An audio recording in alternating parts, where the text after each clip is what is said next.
నవ్వు నవ్వు నవ్వు మంచిదే, ఆరోగ్యంగా ఉండ మీకు. కానీ ఇతరుల బ్రతుకులు నవ్వుల పాలు చేయకు. ప్రార్థనైతే గట్టుగా గడుస్తున్న జీవితాల్లో వెలుగులు నింపు. కళ్ళల్లో ఉబికి వస్తాయి కన్నీళ్లు పంచుకున్న కలిసి కష్టాన్ని. ఎవరైనా వీడిపోతాం ఈ లోకాన్ని, కలిగించకు శోకాలని.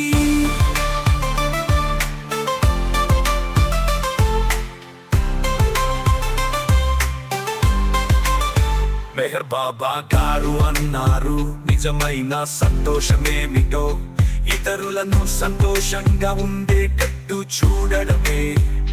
కలిసి నవ్వుతున్న ఫోటోలు చూడ ఎంత ఆనందం ఎవరికైనా.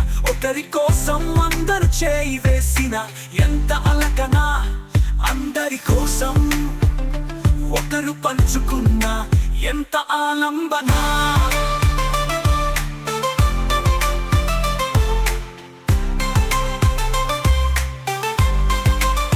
నవ్వులెన్నో రకాలు, అన్ని ఫలితాలు ప్రభావాలు. ఎగతాళి నవ్వు ఎక్కడి దాకా పోవునో.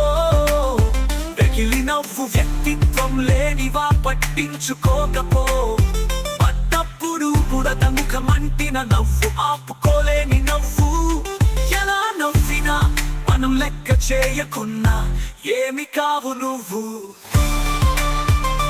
నవ్వినా ఆపచేను పండదా అన్నారు. అలిగి ఒకరు పోతే వండుక వినిపోయాడట ఒకరు. ఇలానే ఉండాలి పైకి ఎదగ ముందుకు పోను మీరు. ప్రభావితమయ్యామా మన జీవితమే దెబ్బతినేదే. మనతో మన వారే బలి అయ్యేది, అవమానాల ప్రాణాలే పోతే.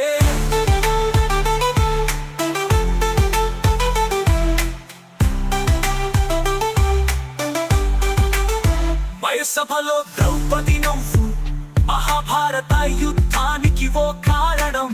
నీటి మడుగు అనుకొని అడుగేసే చోట మడుగు లేదు.